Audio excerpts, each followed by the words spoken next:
Tu sais, être maman n'a jamais été chose facile.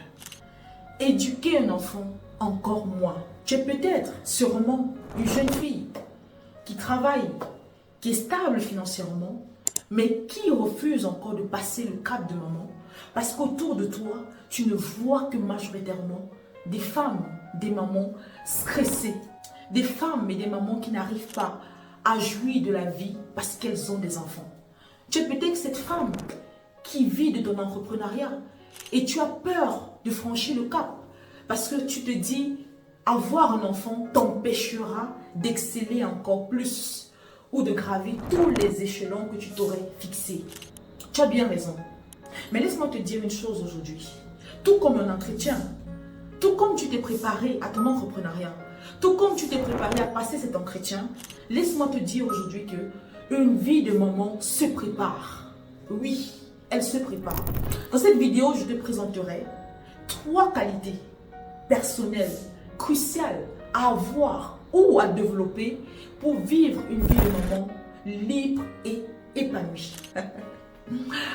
Bienvenue dans un nouvel épisode de Entre nous mamans, le meilleur endroit au monde où l'on ressort grandi, motivé et positif. Dans cette vidéo, je m'apprête à te dévoiler 3 qualités essentielles pour pouvoir avoir une vie de maman libre et épanouie. C'est possible, c'est possible. La première qualité à avoir ou à développer, la base de toutes ces qualités, c'est la confiance en soi. Écris-moi en commentaire, s'il te plaît, la confiance en soi. Je ne le dirai jamais assez, tu sais. La confiance en soi a un parfum. C'est un parfum. C'est le parfum qu'il faut porter tous les jours, dans les bons comme dans les mauvais moments. Les ingrédients, c'est toi qui les formes, ce parfum. Le manque de confiance en soi a un parfum très fort qui attire les prédateurs, les manipulateurs et les pervers narcissiques. En tant que maman, tu as le devoir et l'obligation d'avoir confiance en toi. Cette connaissance en fait de ses forces, de ses faiblesses, cette juste estime de ses limites. Un enfant qui grandit avec un parent qui a confiance en lui a plus de probabilité d'être confiant. Cette confiance en toi t'aide à te poser lorsque ton enfant subit de mauvais traitements à l'école par exemple. Si tu n'as pas confiance en toi, comment est-ce que tu feras pour défendre ton enfant face au mobbing, face aux injustices? On en a tellement vu de cas dans notre société. Ces enfants à la peau noire qui sont victimes de tellement de choses mauvaises à l'école. Et j'ai vu aussi auprès de moi des mamans vaillantes, des mamans confiantes se battre pour leur enfant. Alors je t'invite à développer cette qualité qui va t'aider toi à avoir une vie de maman épanouie. Parfois tu arrives même à l'école de l'enfant, au rendez-vous parental, mais tellement que tu manques de confiance en toi que tu ne défends même pas ton enfant. Bien sûr, il y a des cas où ils ont raison, mais il y a des cas, des fois, il faut défendre son enfant. Tu restes tranquille, tu ne dis rien, tu acceptes tout. Tout ce qu'on te dit, vrai ou faux, parce que tu n'oses pas, parce que tu n'as pas confiance en toi. Comment tu fais? Ce n'est pas possible. Alors, s'il y a une chose que tu devrais tous les jours au quotidien travailler, c'est la confiance en soi. La confiance en soi t'aidera à prendre de bonnes décisions, à garder confiance même en étant à la maison.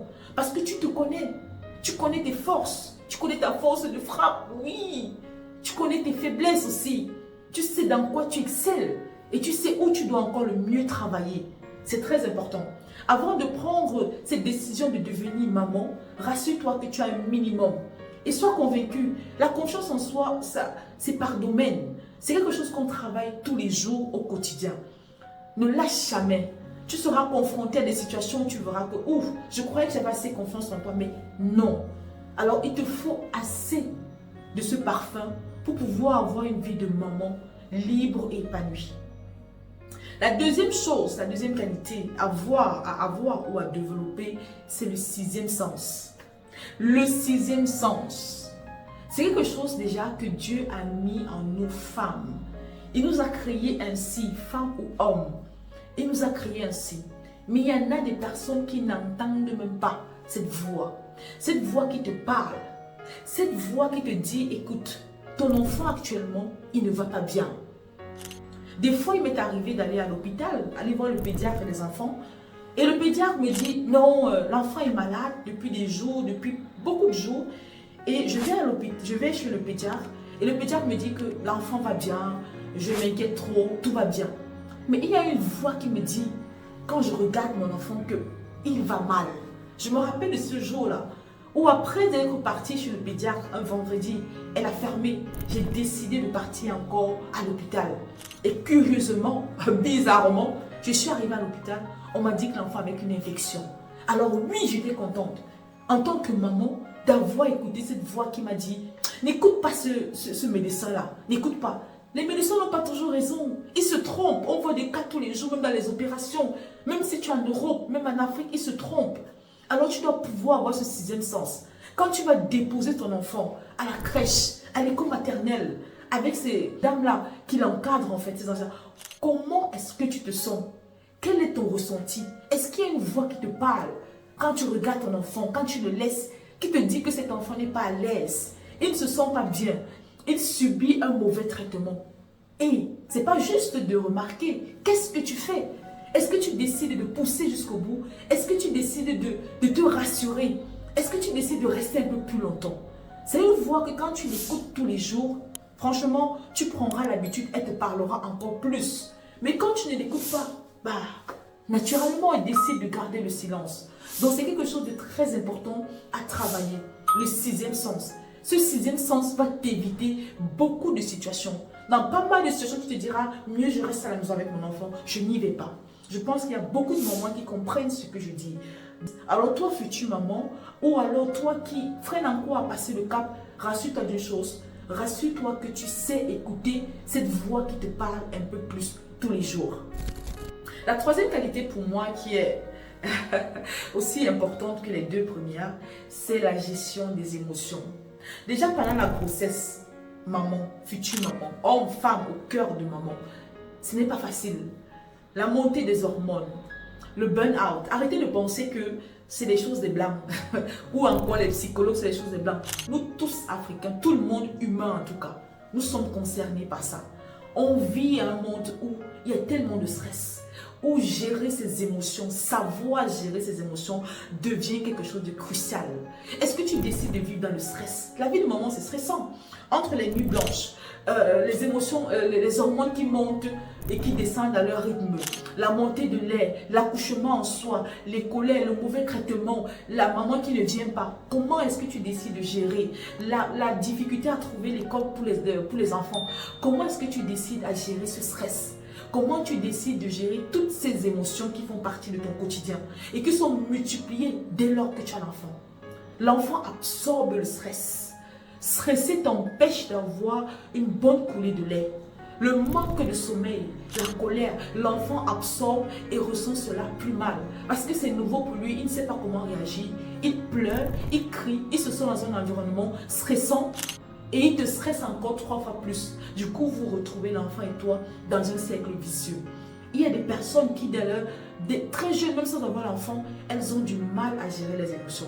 Moi qui vous parle, je ne suis pas la meilleure, pas du tout. Mais je suis déjà consciente que c'est quelque chose que je dois travailler au quotidien. Tu dois décider que avoir un enfant ne t'impose pas une vie stressante. Je dois être en mesure de gérer les difficultés, les émotions qui se présentent à moi. À chaque problème, une solution. Et rassure-toi, tous les combats ne valent pas d'être menés. Il y a des combats que tu devras mettre de côté. Alors dis-moi en commentaire, parmi ces 3 qualités importantes et cruciales, laquelle te parle et t'interpelle le plus? Laquelle où tu te dis, je dois vraiment travailler cette qualité-là, il me la faut. Rassure-toi, c'est un travail sur le long terme. On n'en arrive jamais assez. Prépare-toi, prépare-toi. Fais tout de ton possible tous les jours, même sans être une maman. Fais tout de ton possible pour travailler toutes ces qualités. Ces qualités t'aideront, toi, voilà, à avoir une vie de maman plus épanouie et plus libre, sans stress. Parce que dans ce monde où on est assez stressé. Donc, c'est très important de savoir gérer ses émotions, de savoir écouter son sixième sens et d'avoir confiance en soi. On se retrouve très bientôt pour un nouvel épisode de Entre nous, maman. Picardement vôtre.